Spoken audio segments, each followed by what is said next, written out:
नमस्कार, 5 की बात में आपका स्वागत है। मैं हूं अखिलेश शर्मा। हर दिन की शुरुआत पेट्रोल डीजल के दाम बढ़ने की खबर से ही हो रही है। पिछले 7 दिनों की अगर बात करें तो 6 बार दाम बढ़ा दिए गए हैं।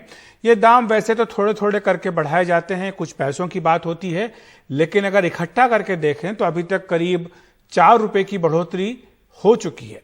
वैसे सरकार कहती है कि युद्ध के कारण कच्चे तेल के दाम आसमान छू रहे हैं, वहीं विपक्ष कह रहा है कि सरकार जनता को लूट रही है।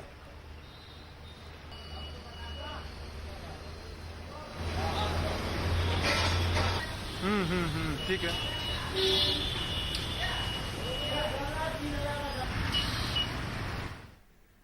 और वहीं शिवसेना ने पेट्रोल डीजल पर टैक्स और ड्यूटी घटाने की मांग की है। एनडीटीवी के हिमांशु शेखर से बात करते हुए शिवसेना की सांसद प्रियंका चतुर्वेदी ने कहा कि यह सरकार 18 बार पेट्रोल डीजल पर दाम बढ़ा चुकी है।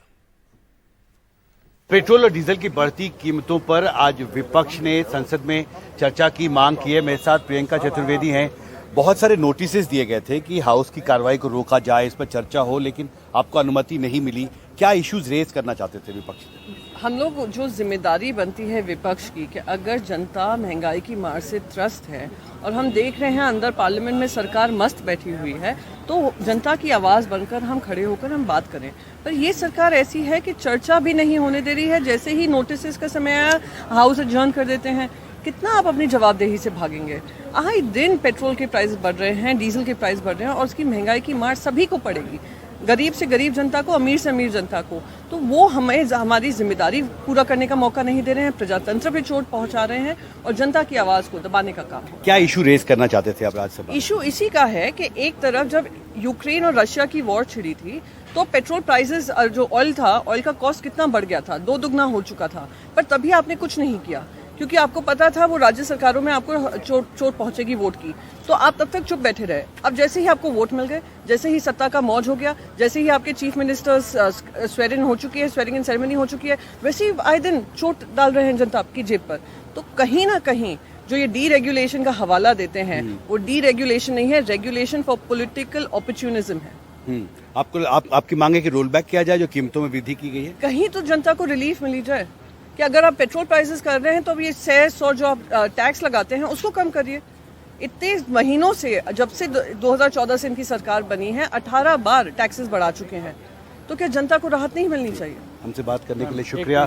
संसद भवन से हिमांशु शेखर, एनडीटीवी इंडिया। ये सरकार, मोदी जी की सरकार 2014 और 2019 में महंगाई के खिलाफ बड़े बड़े प्रदर्शन करके सत्ता में ही आए। बहुत बड़ी बड़ी इन्होंने बातें की है कि महंगाई को रोक लेंगे। अब महंगाई चरम पे है। पिछले हम लोगों ने कहा कि 5 चुनाव का राज होते ही जो है पेट्रोल, डीजल और गैस के दाम बढ़ेंगे, बढ़ना शुरू हो गए। हम लोगों ने नोटिस दिया पिछले हफ्ते लगातार, और आज भी नोटिस दिया था 267 के तहत कि आप इसके ऊपर डिस्कशन करें। आप सदन में, पार्लियामेंट के अंदर अगर बहस ना होगी, डिस्कशन ना होगी, चर्चा ना करेंगे तो कहाँ करेंगे? तो हमारे यहाँ पे चर्चा करने के लिए दे ही नहीं रहे, इसीलिए आज भी एडजर्नमेंट हुआ। कल भी परसों में हम लोग जो है महंगाई के मुद्दे पे चर्चा की मांग करते हुए हम नोटिस देंगे। तो जिस बात का जिक्र नासिर हुसैन कर रहे थे, वही मुद्दा आज संसद में लगातार उठाने की कोशिश की गई। लोकसभा में विपक्षी दलों के सांसद बढ़ रही कीमतों के विरोध में स्पीकर के आसन के सामने भी पहुंच गए थे। इनमें कांग्रेस, डीएमके, टीएमसी, एनसीपी के सांसद शामिल थे जो बढ़ी कीमतों पर बहस की मांग कर रहे थे। वहीं राज्यसभा में भी ये मुद्दा उठा। हालांकि राज्यसभा के सभापति एम वेंकैया नायडू ने पेट्रोल डीजल के बढ़े दामों पर सांसदों के नोटिस को स्वीकार करने से इनकार कर दिया था। राज्यसभा की कार्यवाही 12 बजे तक के लिए स्थगित भी करनी पड़ी। बाद में पेट्रोलियम मंत्री हरदीप पुरी ने यह कहा, 12 बजे जब कार्यवाही शुरू हुई तो उन्होंने कहा कि दुनिया के एक हिस्से में युद्ध चल रहा है जिसके कारण कच्चे तेल की वैश्विक कीमतें आसमान को छू रही है। Supplies to wholesalers somehow became more expensive and the military action which has taken place is taking place in one part of the world, that global prices went haywire, and in the process, I should use to say, they wide fluctuation. As a result, the supplies to wholesalers somehow became more expensive than the supplies at the retail point. So what happens is a lot of people who were getting discounted diesel started coming and queuing up in retail outlets. तो 7 दिनों में 6 बार दाम बढ़ाए जा चुके हैं। आम लोगों पर इसका काफी बोझ पड़ रहा है। बढ़ोतरी से वे लगातार परेशान हैं। आइए सुन लेते हैं कुछ लोग इस पर क्या कह रहे हैं। खाली डीजल अकेला या पेट्रोल अकेला ये नहीं है कि वो आदमी को खाली ट्रेवलिंग पे फर्क कर रहा है। हर चीज का प्राइस बढ़ेगा। दूध का ऑलरेडी 2 रुपए बढ़ा दिया है। आप देखो, अब प्राइसिंग जो दालों का है वो बढ़ता जा रहा है। सिर्फ उसी का कि ये ट्रेवलिंग का जो खर्चा है, ट्रांसपोर्ट का खर्चा है, वो सारा इसी पे डिपेंड करता है। कि पेट्रोल के दाम इतने बढ़ रहे हैं कि आगे आगे तो हो सकता है लोग बस चला भी ना पाए गाड़ियाँ और ये, क्योंकि 100 रुपए के आसपास चल रहा है। आगे आगे बढ़ते ही चला जाएगा तो फिर आदमी मैनेज कैसे कर पाएगा। जहाँ रुका हुआ था वहीं रोक देना चाहिए था। अब बढ़ते जाएगा तो इंसान गाड़ी छोड़ के बस पैदल चलना स्टार्ट करेगा, बस अब कुछ कर नहीं सकता। सरकार को ये सोचना चाहिए कि पेट्रोल का दाम कम करे, डीजल पेट्रोल का दाम, तभी हर चीज सस्ता हो जाएगा। अभी तो बहुत महंगा चल रहा है। अब आने वाले दिन में तो और क्या होगा। तो गवर्नमेंट को सोचना चाहिए कि अगर वो एक तरफ से अगर बढ़ा रहे हैं, अगर इस तरफ से दाम बढ़ा रहे हैं, तो वो कंपनीज की तरफ भी देखना, प्राइवेट सेक्टर की तरफ देखे कि भाई प्राइवेट सेक्टर वाले बढ़ा रहे हैं नहीं बढ़ा रहे। अब आदमी की सोर्स ऑफ इनकम उतनी है और आप उसको बढ़ा रहे हो।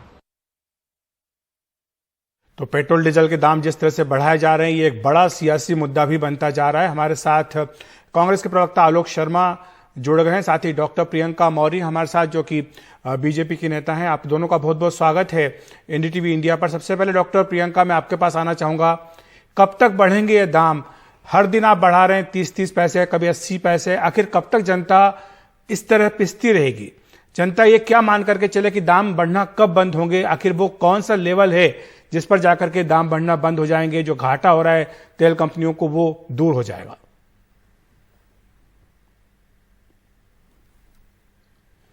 शायद आपने म्यूट कर दिया है डॉक्टर प्रियंका, अगर आप उसको अनम्यूट कर दें तो आपकी आवाज हम तक आ पाएगी। जी अपनी बात शुरू। मैं ये कह रही हूँ, आपकी बात से मैं पूरी तरह से मैं वो करती हूँ। ये सही है कि दाम बढ़ते जा रहे हैं और इससे जनता बेहाल है।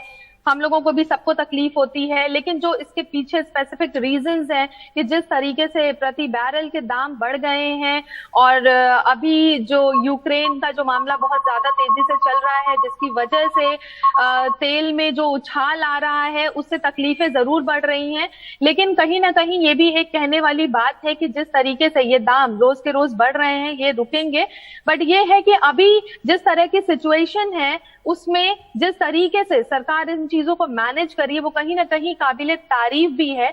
क्योंकि अगर हम रिपोर्ट पढ़े, क्राइसिल की रिसर्च की ये रिपोर्ट है, जिसमें कि प्रति बैरल 100 से 120 का जो इंक्रीमेंट हुआ है, उसके हिसाब से 15 से 20 लीटर प्रति लीटर दाम और बढ़ना चाहिए। लेकिन फिर भी उसको मैनेज करते हुए, जनता की जेब देखते हुए, हर किसी को राहत देने के लिए हर प्रयास ये सरकार कर रही है। लेकिन डॉक्टर प्रियंका, हमने देखा था कि जब जब चुनाव होते हैं देश में तो दाम बढ़ने रुक जाते हैं।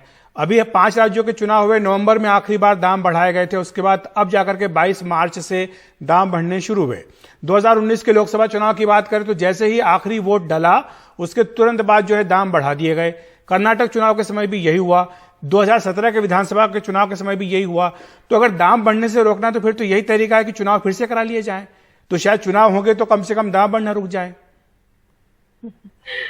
देखिए, ऐसा है कि नवंबर से ये सही है कि दाम रोक दिया गया था बढ़ना, और कारण ये है कि उस समय भी वो इंक्रीमेंट था 30 to 80% का। बट जिस तरीके से उसको मैनेज किया गया, वो भी एक काबिले तारीफ था। अभी भी सरकार का पूरा प्रयास है कि जनता की जेब को राहत दिया जाए, और हर तरीके से उस पर सक्षम कार्य चल रहा है। बहुत जल्दी जनता को भी ये चीज देखने को मिलेगी कि हर प्रयास सरकार अपना करती है, क्योंकि ये जो सरकार है बीजेपी की, जनता हित में कार्य करती है, और जनता ने जनादेश दिया है बीजेपी को। हर वो प्रयास करेगी कि उनकी जेब पे कोई भी डाका ना पड़ पाए। जी डॉक्टर प्रियंका, हमारे साथ आलोक शर्मा जी भी हैं। आलोक जी, आप सुन रहे होंगे डॉक्टर प्रियंका को, वो हर बात में कह रही है कि सरकार काबिले तारीफ काम कर रही है, कि जो बोझ जितना होना चाहिए था उतना बोझ जनता के ऊपर नहीं डाला जा रहा है। वो ये कह रहे हैं कि जिस तरह का रूस यूक्रेन का युद्ध चल रहा है, जिसके चलते अंतर्राष्ट्रीय बाजार में कच्चे तेल के दाम लगातार बढ़ रहे हैं, इसके बावजूद भी जितना बोझ जनता पर डलना चाहिए था उतना नहीं डाला गया। 18,000 करोड़ रुपए का नुकसान तेल कंपनियों को उठाना पड़ा है, और इसी की भरपाई करने के लिए ये दाम बढ़ाए जा रहे हैं। इन्होंने कहा नवंबर से अखिलेश भाई रोक दिया गया था। किसने रोका था? ये तो बहुत बड़ी ब्रेकिंग न्यूज एनडीटीवी को मिली है कि सरकार ने नवंबर से उनको रोक दिया था प्राइजेस को बढ़ाने से, क्योंकि चुनाव थे। 137 दिन तक ये सारे जितने फार्मूले बता रहे हैं वो एप्लीकेबल नहीं थे, और जैसे ही चुनाव खत्म हुआ तो युद्ध भी आ गया, फिर मैनेजमेंट भी आ गया, सब चीजें आ गई, फिर कंपनियों का लॉस भी आ गया। लेकिन 137 दिन तक क्योंकि जनता से वोट लेना था इसलिए कुछ नहीं हुआ। ऐसा नहीं है अखिलेश जी, ये मोदी जी की किस्मत खराब हो गई। याद होगा आपको दिल्ली का भाषण, भाइयों बहनों मित्रों, मोदी की किस्मत अगर अच्छी है और उससे देश को फायदा होता है, तो मुझे लगता है मोदी जी के ग्रह कुछ उल्टे चल रहे हैं, इसलिए उनकी कसूर, बीजेपी का कोई कसूर नहीं है, तो केवल किस्मत का खेल हो गया। अभी पिछले पार्लियामेंट सेशन में हमने मोदी जी का भाषण सुना था। चल रहे हैं, भाषण में हमने क्या सुना था? आई है और बेहतर एक मिनट, एक मिनट मौर्य मैम, देखिए मैं आपके बीच में नहीं बोला, सुनिएगा, सुनने की हिम्मत जनता का जो जनादेश मिला है, मैं चुप हो जाता हूँ अखिलेश भाई, तरीके से बीजेपी कार्य कर रही है, मैं चुप हो जाता हूँ। उस पे अपनी बात करने दीजिए। और मुझे तो लगता है कि कांग्रेस पार्टी को अपनी पार्टी पे ध्यान देना चाहिए। प्रेसिडेंट से तो इस्तीफा ले लिया है, लेकिन जो उत्तर प्रदेश की मुझे लगता है प्रियंका जी लड़ने का समय बाद में आएगा, पहले शुरू में अपनी अपनी बात कहने दीजिए। हम आखिर में 2 या 3 मिनट का समय लड़ने के लिए रखेंगे, तब आप आपस में लड़िएगा। अभी शांति से सुन लेते हैं कौन क्या कहना चाहता है, क्योंकि जब लड़ेंगे तब आपस में कोई भी बात सुन नहीं पाएगा। आलोक जी अपनी बात पूरी कर लें। अखिलेश जी, अभी पिछले ही पार्लियामेंट सेशन में मोदी जी ने पंडित नेहरू को कोसा था, पंडित नेहरू के एक वक्तव्य को कि विदेशों में युद्ध है इसलिए पेट्रोल के प्राइसेस या रुपए की कीमत गिर रही है। आज मोदी जी क्या जवाब देंगे? आज उनके मंत्री पार्लियामेंट में खड़े होकर वही बात कह रहे हैं जिसके लिए मोदी जी ने अभी 10 दिन 15 दिन लेकिन आलोक जी, क्या ये हकीकत नहीं है कि जब आपकी पार्टी भी सरकार में थी तो जो अंतर्राष्ट्रीय बाजार में दाम बढ़ते हैं, हमें याद है जब डॉक्टर मनमोहन सिंह प्रधानमंत्री थे तब भी यही दलील दी जाती थी हर बार दाम बढ़ने पर कि अंतर्राष्ट्रीय बाजार में कच्चे तेल के दाम ज्यादा हैं। जब ये कहा जाता था कि एक्साइज ड्यूटी में आप कटौती कर दीजिए तो फिर बोलते थे कि जो विकास के काम है उनके लिए पैसा कहां से आएगा। तो यही दलीलें आप जब सत्ता में रहते हैं तो आप देते हैं, और बीजेपी सत्ता में आती है तो वही दलीलें देती है। अखिलेश जी, बीजेपी के टाइम में 25 और 26 डॉलर तक प्राइस नीचे चला गया। कितने प्राइजेस कम किए इन्होंने? अगर मार्केट से है रेगुलेशन, पहले सवाल। दूसरा सवाल, जो day to day up down होता है ये किसने शुरू किया? मोदी जी की सरकार ने, जुलाई 2017 में। क्या रिफाइनरी जो पेट्रोल ले रही हैं या कंपनियां जो पेट्रोल ले रही हैं वो डेली खरीद रही हैं बाहर से? मुझे बताइए कि जो आज रिफाइन होकर पेट्रोल पंप पे पेट्रोल बिक रहा है ये गल्फ कंट्री से किस दिन चला होगा? ठीक है, वॉर से पहले चल दिया होगा। डॉक्टर प्रियंका, मैं आपके पास आना चाहूंगा। जब आप ये कहते हैं कि अंतर्राष्ट्रीय बाजार में दाम ज्यादा है, तब आप बोलते हैं कि उसके कारण हम भारत में पेट्रोल के दाम बढ़ा रहे हैं, तो तब आप ड्यूटी कम क्यों नहीं करते हैं? तब टैक्सेस कम क्यों नहीं करते हैं? जब उपचुनाव में बीजेपी हारती है, तो उसके बाद जो एक्साइज ड्यूटी उसमें कटौती कर दी जाती है, लेकिन जैसे ही युद्ध शुरू होता है तो आप युद्ध की बात कहने लगते हैं। डॉक्टर प्रियंका, 26 लाख करोड़ देखिए, युद्ध तो हो रहा है, ये सबको दिख रहा है, और जिस तरीके से दाम में फ्लक्चुएशन है वो भी सबको दिख रहा है। लेकिन इससे पहले जब कांग्रेस 137 दिन तक क्यों नहीं बढ़े? फिर इसका उत्तर दे दीजिए आप हमें कि आप भी यही चीज का हवाला दिए रहते थे, तब उस पे ये क्या कहना चाहेंगे? और एक और चीज, इनकी तो राजस्थान में भी सरकार है, वहां क्यों नहीं ये टैक्सेस कम कर देते हैं? वहां क्यों नहीं ये दाम कम कर देते हैं? तो ये अपने पे अपनी बातों का भी तो जवाब दे। ये बात का जवाब आपको आलोक जी देना पड़ेगा कि राजस्थान में, छत्तीसगढ़ में जो सरकारें हैं आपकी, वहां पर जो वैट है उसमें कटौती क्यों नहीं की जाती? वहां की राज्य सरकारें क्यों अपनी ओर से टैक्सेस में कटौती करके जनता को राहत नहीं दे रही, जबकि यहाँ पर केंद्र में कहना चाहता हूँ 5 रुपए से लेकर 10 रुपए तक की कटौती की गई थी नवंबर में। मैं ये कह रहा हूँ, सबने कटौती की, पंजाब ने भी की, राजस्थान ने भी की, अन्य राज्यों ने भी की। राज्य कोई भी हो, चाहे बीजेपी शासित हो चाहे कांग्रेस शासित हो, उसका जीएसटी का हिस्सा नहीं मिल रहा। आप इसको जीएसटी में क्यों नहीं लाना चाहते हैं? जीएसटी काउंसिल की बैठक में जब सब लोगों ने, विपक्ष वाले लोगों ने कहा कि इसको जीएसटी में लाइए, तो क्यों नहीं लेकर आते हैं आप? 2-2 साल का जीएसटी का बकाया नहीं दिया गया। ये वित्त मंत्री निर्मला सीतारमण जी का पार्लियामेंट के पटल पर बयान है। तो राज्यों को राज्य भी तो चलाने हैं अपने। आप मुझे केवल ये बताइए, 500% जो एक्साइज ड्यूटी बढ़ाई, क्या वो राज्यों के कहने से बढ़ाई आपने? 450% के करीब जो एक्साइज ड्यूटी पेट्रोल पर बढ़ी, क्या वो राज्यों के कहने से बढ़ी? क्या 412? आखिर में आपसे पूछना चाहता हूं कि क्या ये मुनाफा कमाने का जरिया है सरकार के लिए? क्या ये जो पैसा मिलता है ये सरकार अपनी आमदनी मानती है क्या, कि इसीलिए जनता के ऊपर बोझ लगातार बढ़ता जाता है? अखिलेश भाई अभी तक क्या था, क्या अभी तक जो हम डिस्कशन कर रहे हैं वो बहुत सुपरफिशियल। एक मिनट आलोक जी प्रियंका जी को अपना जवाब दे लेने दीजिए। जी प्रियंका जी। दिया अखिलेश जी, तो मुझे बोल लेने दीजिए। जी, मैं ये कहना चाहती हूँ कि जिस तरीके से मैंने अभी भी बताया क्राइसिस रिसर्च की, प्लीज आप रिपोर्ट पढ़िए तो आपको समझ में आएगा कि क्या अभी परिस्थितियां हैं और उसके अनुसार सरकार हर एक अपना वो ठीक है। नहीं, वो रिपोर्ट हमने पढ़ी है, जिस रिपोर्ट का आप जिक्र कर रही है वो रिपोर्ट हमने पढ़ी है। उसमें ये लिखा है कि 15 से 20 रुपए प्रति लीटर तक की बढ़ोतरी करनी पड़ेगी अगर कच्चा तेल 110 से $120 जाता है। तो क्या हम उसका इंतजार करें कि अब दाम जितने बढ़ रहे हैं आने वाले दिनों में इससे भी दुगने तिगुने होने वाले हैं?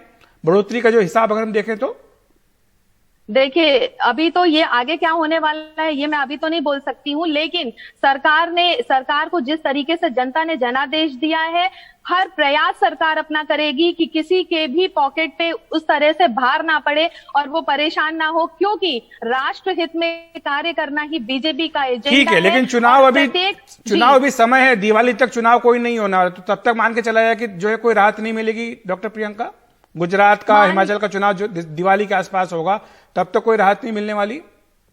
देखिए, मैंने अभी कहा कि ये सब डिपेंड करता है जिस तरीके से फ्लक्चुएशंस हो रहे हैं मार्केट में, तो आगे का तो मैं कोई एस्ट्रोलॉजर नहीं हूं कि पहले से ही कुछ बता दूं, लेकिन मैं आपसे बार बार ये चीज कह रही हूं कि बीजेपी अपना हर एक प्रयास कर रही है कि जनता को राहत दिया जाए और उसका जो इस राहत कब मिलती है इसका इंतजार जनता करेगी। लेकिन बहरहाल आप दोनों का बहुत बहुत शुक्रिया हमारे साथ जुड़ने के लिए, आलोक जी और डॉक्टर प्रियंका। तो आज हम बात करते हैं पेट्रोल डीजल के दामों पर, जिस पर सरकार की ओर से कहा गया है कि जो युद्ध के हालात हैं, जो युद्ध चल रहा है, इसके चलते अंतर्राष्ट्रीय बाजार में जिस तरह से दाम बढ़े हैं उसी के कारण भारत में पेट्रोल डीजल के दाम बढ़ाने पड़ रहे हैं। लेकिन आप सब जानते हैं कि पिछले 7 दिनों में 6 बार दाम बढ़ा दिए गए। 5 की बात में वक्त एक ब्रेक का।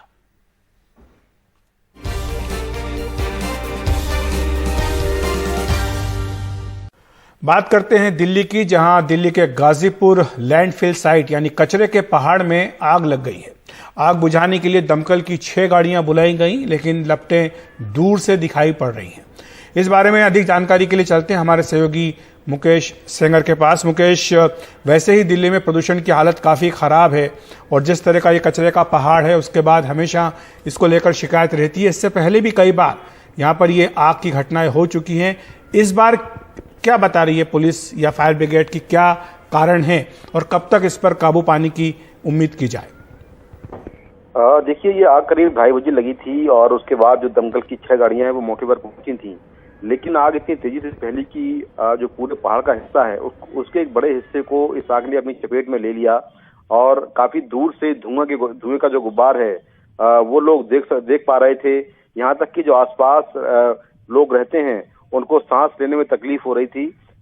उसके बाद दमकल की 4 गाड़ियों को और बुलाया गया है और अभी कुछ देर पहले जानकारी मिली है कि आग पर लगभग कंट्रोल पा लिया गया है, और लेकिन जो धुआं है वो काफी ज्यादा निकल रहा है, तो उसको कम करने के लिए जो कूलिंग प्रोसेस होता है वो फायर डिपार्टमेंट की ओर से किया जा रहा है और शायद कुछ देर में धुआं भी खत्म हो जाएगा।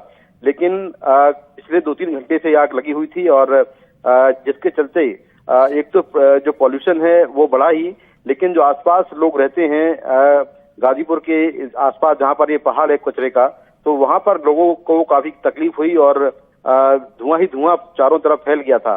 अक्सर ये देखा गया है कि गर्मी के मौकों पर जो कूड़े के पहाड़ हैं दिल्ली में उनमें आग लग जाती है। उसकी वजह यह है कि कूड़े के अंदर कई सारी गैसेस बनती हैं, कूड़ा होता है और अंदर ही अंदर इसमें आग फैल जाती है। बाद में इसको कंट्रोल करने में काफी मुश्किल आती है क्योंकि काफी हाइट है जहां पर ये कूड़ा है और एक बड़ा सा पहाड़ बन गया है, तो उसको कंट्रोल करने में काफी दिक्कत आती है। लेकिन दमकल डिपार्टमेंट ने इस पर काबू पा लिया है और अगले कुछ घंटों में शायद ये धुआं जो है वो भी खत्म हो जाएगा। जी मुकेश, आपका शुक्रिया इस तमाम जानकारी के लिए। तो ये आग जो लगी इस पर काबू तो पा लिया गया है, लेकिन धुआं जो इससे उठा है उससे आसपास के लोगों को काफी परेशानी सांस लेने में हो रही है। ये हमेशा से यहाँ की एक दिक्कत है इस गाजीपुर में कचरे के पहाड़ की, जिसमें गाहे बगाहे आग लगती रहती है। लेकिन अब जबकि दिल्ली में तापमान बढ़ा है, अचानक गर्मी तेज हुई है, ये पहली बार इस तरह की घटना इस मौसम में हुई है। शुक्रिया आपका मुकेश इस तमाम जानकारी के लिए। और बात करते हैं दिल्ली से सटे गाजियाबाद की। आप जानते हैं कि दिल्ली में यूपी में जो चुनाव हुए, बीजेपी ने कानून व्यवस्था सुधारने के मुद्दे पर चुनाव को एक बड़ा मुद्दा बनाया था, लेकिन अब चुनाव खत्म होते ही, नई सरकार बनते ही एक बार फिर से वो घटनाएं तेज हो रही है। गाजियाबाद में आज बदमाशों ने एक पेट्रोल पंप से दिन दहाड़े 25 लाख रुपए लूट लिए। ये पैसे बैंकों में जमा कराने के लिए ले जाए जा रहे थे। लूट के बाद बदमाशों ने गोलियां भी चलाई। जिस दिन यूपी विधानसभा में शपथ ग्रहण का कार्यक्रम चल रहा था, उसी दिन यूपी के एक अहम शहर गाजियाबाद में हुई ये लूट कानून व्यवस्था को लेकर सरकार के दावे पर बड़ा सवाल खड़ा कर रही है। ये Arihant service centre petrol pump है। ये अपना कैश जो सेल का कैश था उसको बैंक में जमा करवाने के लिए जा रहे थे, तो उनसे 2 मोटरसाइकिल पे 3 बदमाशों ने ओवरटेक करके और उनसे 25 लाख रुपए जो बता रहे हैं उसका बैग छीन लिया था। तो अभी तक क्या प्राइमरी फिर से बताया कितने बदमाश थे? 3 बदमाश बता रहे हैं, 2 मोटरसाइकिल पे, एक अपाचे और एक स्प्लेंडर पे। इन्होंने बताया कि 3 बदमाश थे और उन्होंने ये पैसा छीन के वापस इसी यू टर्न लेके भागना बताया गया है। कहना है कि सर फायरिंग भी की है। हाँ, पीड़ित ने बताया कि 3 राउंड फायर उन लोगों ने किए हैं बैग छुड़ाने के लिए। कुछ फुटेज आई हैं, अभी बाकी पूरा इसको गहराई से दिखाया जा रहा है और भी फुटेज देखी जा रही है। तो सभी पहलुओं पर जांच करके फिर देखते हैं इसमें आगे क्या निकलता है।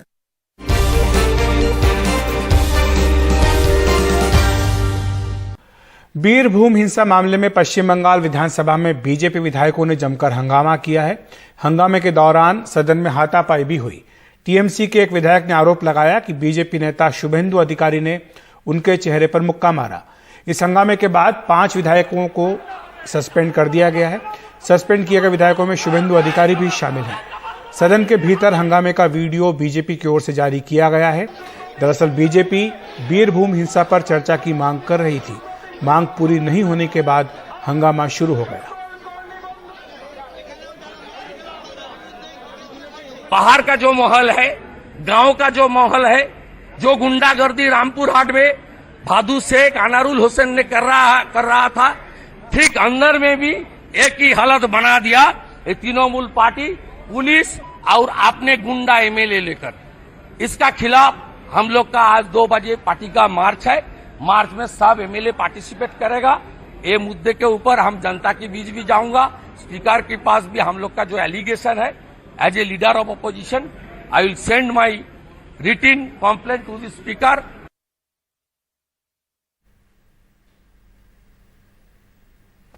आज सुबह जब चर्चा की एक मांग रखी गई थी सदन में बीजेपी की तरफ से, ऐसा माना जा रहा है, बीजेपी का कहना है कि उस समय ये चर्चा की मांग को लेकर जो एक माहौल तैयार हुआ असेंबली के अंदर, उसके बाद ये हाथापाई का जो तस्वीर बीजेपी की तरफ से सोशल मीडिया द्वारा शेयर किया गया है।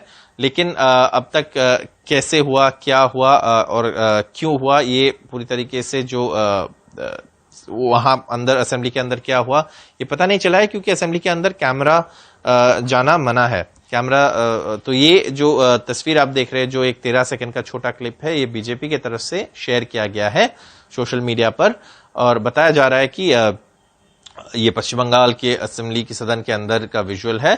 और बीजेपी का कहना है कि उनके जो एमएलए है उन पर फिजिकल मतलब उनके साथ हाथापाई हुआ है और सदन के अंदर ऐसा होना बिल्कुल मतलब बहुत ही शर्मनाक बात है, क्योंकि ऐसी नहीं होना चाहिए। चर्चा के लिए सदन बनाया गया है। लेकिन इस वक्त जो हमें पता चल रहा है कि वहां बीजेपी के तरफ से ये कंप्लेंट है, ये आरोप है कि तृणमूल के तरफ से उनके ऊपर ये हाथापाई हुआ है असेंबली के अंदर। ऐसा खबर ये भी आया है कि 5 बीजेपी के एमएलए को असेंबली से सस्पेंड किया गया है इस घटना के सिलसिले में। लेकिन एग्जैक्टली क्या हुआ वो अब तक पता नहीं चला था। अगर हम जिस घटना को लेकर चर्चा की मांग हो रही थी उसकी बात करें तो ये पिछले सोमवार हुआ था। बीरभूम जिले के बुक्तुई गांव में हुआ था, जब भादु शेख करके एक तृणमूल का उपग्राम प्रधान को हत्या कर दिया गया। उनके ऊपर बम फेंककर, क्रूड बम जिसे कहा जाता है, और फिर उसके बाद एक वहां पे एक भीड़ जमा हुई और उस भीड़ ने ऐसा आरोप है कि रिटेलिएशन में जाकर गांव में, बुक्तुई गांव में कुछ घर जला दी। इन घरों में ज्यादातर महिलाएं और बच्चे अंदर थे और उनकी आग में जलकर मौत हो गई। और उसके बाद वहां पे बहुत सारे राजनीतिक दलों का नेता गए हैं। मुख्यमंत्री ममता बनर्जी खुद गए हैं साथ साथ बीजेपी के एक फैक्ट फाइंडिंग टीम जिसे कहा जाता है, जो उनके सांसद के एक टीम गए हैं, वहां पे लीडर ऑफ ऑपोजिशन शुभेंदु अधिकारी भी गए हैं, बाकी कांग्रेस पार्टी के नेता भी गए हैं, सीपीएम के लोग भी गए हैं, तो बहुत सारे लोग वहां पे गए हैं और इस मामले को लेकर अभी राजनीति हो रही है पश्चिम बंगाल में, और उसकी एक झलक शायद हमको आज सदन के अंदर भी दिखाई दिया है, जहां बीजेपी का ऐसा आरोप है कि उनके एमएलएस के साथ हाथापाई हुआ है। तो सिर्फ पश्चिम बंगाल विधानसभा ही नहीं, इधर दिल्ली विधानसभा में भी आज जमकर हंगामा हुआ है। सदन की कार्यवाही शुरू होते ही आम आदमी पार्टी के विधायकों ने हंगामा शुरू कर दिया। आपके विधायक बीजेपी के दिल्ली प्रदेश अध्यक्ष आदेश गुप्ता के बयान पर माफी की मांग कर रहे थे। हंगामे के बाद सदन की कार्यवाही स्थगित करनी पड़ी। इसके बाद आपके विधायक वहीं धरने पर बैठ गए। इस दौरान बीजेपी के 3 विधायकों को पूरे दिन के लिए निष्कासित भी कर दिया गया। बाद में सदन में बीजेपी के नेता रामबीर बिधूड़ी ने कहा कि केजरीवाल के खिलाफ आपत्तिजनक भाषा का इस्तेमाल हुआ है तो वो इसकी निंदा करते हैं। अगर आरोप सही है तो वो सदन में माफी मांगेंगे। इसके बाद बीजेपी के तीनों विधायकों का निलंबन भी वापस ले लिया गया। और अब चंडीगढ़ प्रशासन के कर्मचारियों की सेवा शर्तें केंद्रीय सिविल सेवा के अनुरूप होंगी। गृह मंत्री अमित शाह ने कल चंडीगढ़ में इसका ऐलान किया। उन्होंने कहा कि आज इस बारे में नोटिफिकेशन भी जारी हो जाएगा। अमित शाह ने कहा कि कर्मचारी लंबे समय से इसकी मांग कर रहे थे। गृह मंत्री के मुताबिक इसके बाद चंडीगढ़ में कर्मचारियों की सेवानिवृत्ति की उम्र 58 वर्ष से बढ़ाकर 60 वर्ष कर दी गई है। 1 अप्रैल से कर्मचारियों को इसका लाभ मिलने लगेगा। आम आदमी पार्टी और अकाली दल ने इस फैसले पर सवाल उठाए हैं।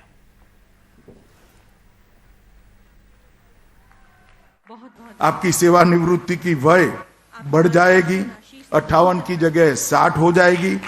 शिक्षा के साथ जुड़े हुए सभी कर्मचारी अधिकारी जो है, शिक्षा संस्थान के शिक्षक, प्रोफेसर, शिक्षण संकाय के सभी का निवृत्ति का आयु 65 हो जाएगा और बाल शिक्षा के भत्ते के भी आप लोग हकदार हो जाएंगे। और महिला कर्मचारियों के लिए चाइल्ड केयर के लिए 1 साल की जगह 2 साल की छुट्टी भी इसके अंदर शामिल हो जाएगी। इस मुद्दे पर पंजाब के मुख्यमंत्री भगवंत मान ने प्रतिक्रिया दी है। उन्होंने ट्वीट किया, कहा कि केंद्र सरकार चंडीगढ़ प्रशासन में दूसरे राज्यों और सेवाओं के अधिकारियों को चरणबद्ध तरीके से तैनात कर रही है। ये पंजाब पुनर्गठन एक्ट 1966 की भावना के खिलाफ जाता है। चंडीगढ़ पर अपने न्याय संगत अधिकार के लिए पंजाब मजबूती से लड़ेगा। और वहीं दिल्ली के उप मुख्यमंत्री मनीष सिसोदिया ने ट्वीट किया कि जब तक राज्य में कांग्रेस की सरकार थी, अमित शाह ने चंडीगढ़ की कमान नहीं ली। 2017 से 2022 तक पंजाब में कांग्रेस का शासन था। अमित शाह ने तब चंडीगढ़ की शक्तियां नहीं छीनी थी। जैसे ही पंजाब में आपने सरकार बनाई, अमित शाह ने चंडीगढ़ की सेवाएं छीन ली। आपके बढ़ रहे कदमों से बीजेपी डर गई है।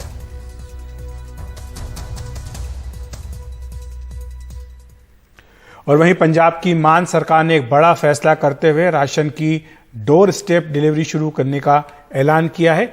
घर घर राशन पहुंचाया जाएगा। ये आम आदमी पार्टी सरकार का फैसला है। वहां अधिकारी फोन करके घरों में राशन पहुंचाएंगे। आपको बता दें कि दिल्ली में केजरीवाल सरकार ने यही स्कीम शुरू की थी, लेकिन बाद में केंद्र सरकार ने दिल्ली की स्कीम को रोक दिया था। ਅਸੀਂ ਹੁਣ ਤੁਹਾਡੇ ਘਰ ਤੱਕ ਰਾਸ਼ਨ ਪਹੁੰਚਾਵਾਂਗੇ। Door step delivery of ration, ਯਾਨੀ ਕਿ ਘਰ ਤੱਕ ਰਾਸ਼ਨ ਪਹੁੰਚਾਉਣ ਦੀ ਸਕੀਮ ਸ਼ੁਰੂ ਕਰਨ ਜਾ ਰਹੇ ਹਾਂ।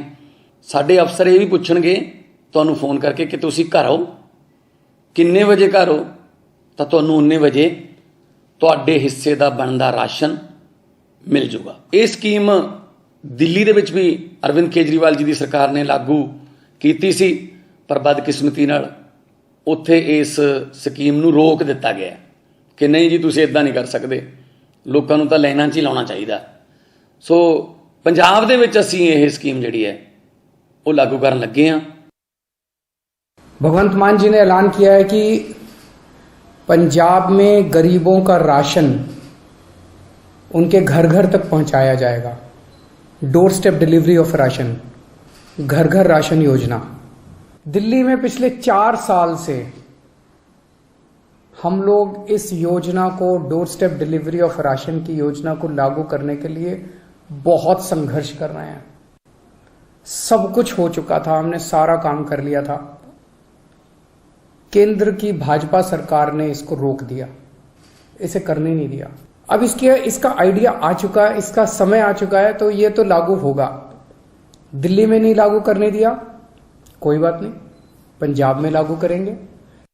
जो दिल्ली की अरविंद केजरीवाल सरकार नहीं कर पाई, वो पंजाब की भगवंत मान सरकार करने जा रही है। पंजाब सरकार ने घोषणा की है, पंजाब के मुख्यमंत्री भगवंत मान ने घोषणा की है कि पंजाब के अंदर door step delivery of ration शुरू किया जाएगा। आपको याद होगा कि पिछले 4 साल से दिल्ली के अंदर door step delivery of ration यानी कि राशन की घर बैठे डिलीवरी, घर घर राशन पहुंचाने की जो योजना है उसकी चर्चा चल रही है। लेकिन क्योंकि दिल्ली पूर्ण राज्य नहीं है, इसलिए दिल्ली सरकार और केंद्र सरकार के बीच में इसको लेकर सहमति नहीं बन पा रही है। तो दिल्ली में तो ये योजना लागू अभी तक नहीं हो पाई, लेकिन पंजाब के मुख्यमंत्री भगवंत मान ने घोषणा की है कि पंजाब में पंजाब सरकार अब ये योजना लागू करने जा रही है।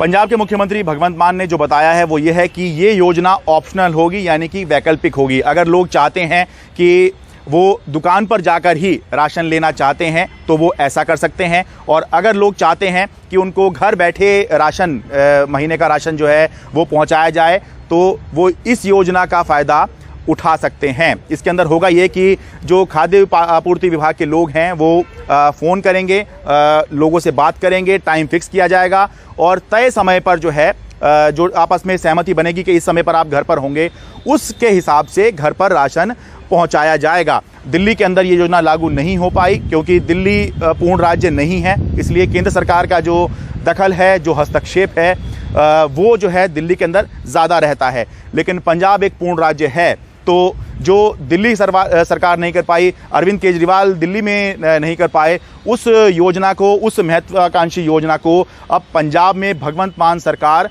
करने जा रही है। एक अहम बात जो यहाँ बताना ज़रूरी है वो ये है कि केंद्र सरकार ने जब दिल्ली में इस योजना पर आपत्ति लगाई थी तो उसमें एक बात ये कही थी कि ये जो योजना है जिसके तहत राशन दिया जाता है, ये केंद्र के द्वारा पास किया गया कानून है, केंद्र सरकार की ये योजना है। ऐसे में राज्य को जो है इसमें छेड़छाड़ नहीं करनी चाहिए। जैसा केंद्र सरकार कह रही है वैसे ही इस योजना को लागू करना चाहिए।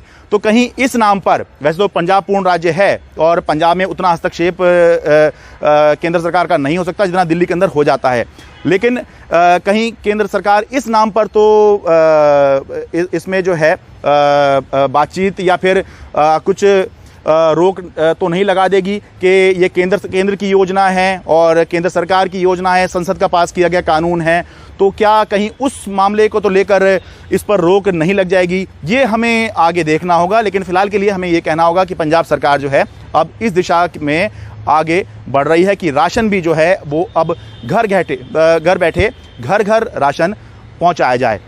दिल्ली से मैं शरद शर्मा, एनडीटीवी इंडिया।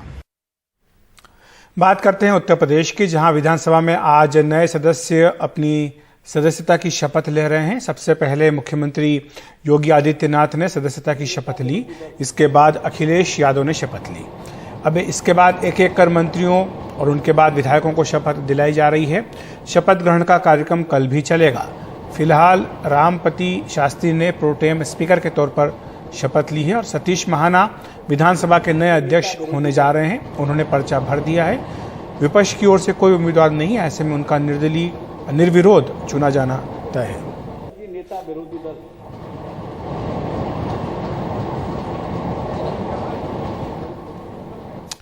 वहीं गोवा में आज लगातार दूसरी बार बीजेपी सरकार ने शपथ ली है। प्रमोद सावंत ने दूसरी बार मुख्यमंत्री पद की शपथ ली। प्रमोद सावंत के अलावा 8 विधायकों को मंत्री पद की शपथ दिलाई गई। मंत्री पद की शपथ लेने वाले विधायकों के नाम हैं विश्वजीत राणे, माविन गुदिन्हो, रवि नाइक, नीलेश काबराल, सुभाष शिरोडकर, रोहन खमंटे, गोविंद गावड़े और ए मोन्सेराट। शपथ ग्रहण कार्यक्रम में पीएम मोदी और बीजेपी अध्यक्ष जेपी नड्डा भी शामिल हुए। इसके अलावा कई केंद्रीय मंत्रियों और बीजेपी शासित राज्यों के मुख्यमंत्रियों को भी इसमें आमंत्रित किया गया था।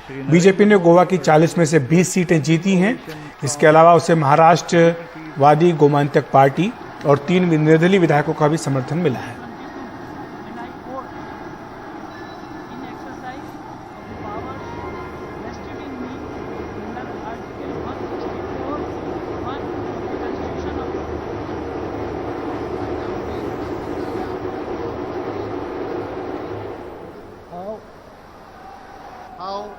खंयच्याच व्यक्तीक अथवा व्यक्तींक प्रत्यक्षपणान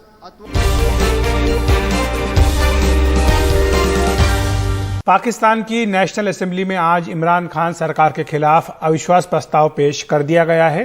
अविश्वास प्रस्ताव पर 31 मार्च को वोट डाले जाएंगे। उससे पहले सदन की कार्यवाही टाल दी गई है। इमरान सरकार संकट में है। रविवार को भी इमरान खान को एक बड़ा झटका लगा। सरकार में उनके सहयोगी और कैबिनेट मंत्री शाहजहां बुख्ती ने इस्तीफा दे दिया।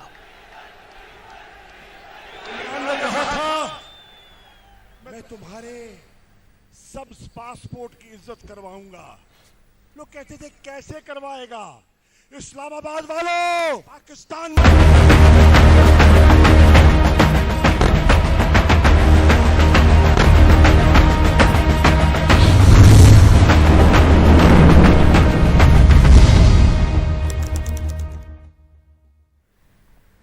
रूस के रक्षा मंत्रालय ने पुष्टि की है कि यूक्रेन के लवीव में क्रूज मिसाइलों ने तेल डिपो और डिफेंस प्लांट को तबाह कर दिया। उनका यह भी कहना है कि यूक्रेन में सैन्य हथियारों के एक ठिकाने को भी बर्बाद कर दिया गया है। उधर रूस का दावा है कि शनिवार को यूक्रेन की सेना के 67 ठिकानों को निशाना बनाया गया। इधर लवीव में तेल डिपो में लगी आग को बुझाने की कोशिशें जारी हैं।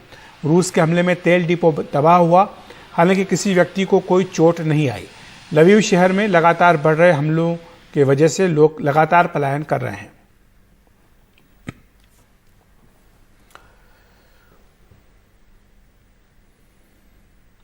और यूक्रेन के लवीव शहर में मिसाइल हमले में 5 लोग जख्मी हुए हैं। लवीव शहर के प्रशासन ने इसकी जानकारी दी। लगातार हमले के खतरों को देखते हुए लोगों को सुरक्षित जगहों पर रहने को कहा गया है। शहर में कई जगहों पर धमाके सुनाई दे रहे हैं।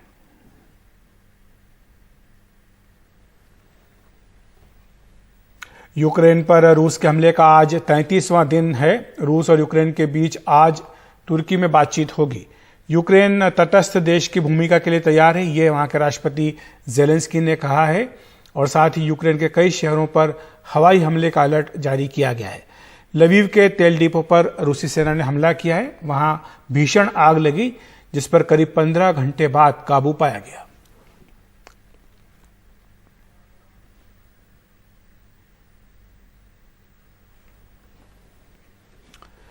बात करते हैं ऑस्कर सम्मान की, जहां पर आज मंच पर विल स्मिथ ने जो होस्ट हैं उनको थप्पड़ मार दिया और पत्नी पर जिस तरह का चुटकुला सुनाया था उससे गुस्से में आ गए विल स्मिथ और उन्होंने ऑस्कर के मंच पर ही होस्ट को थप्पड़ मारा। बाद में उन्हें बेस्ट एक्टर का ऑस्कर सम्मान भी दिया गया।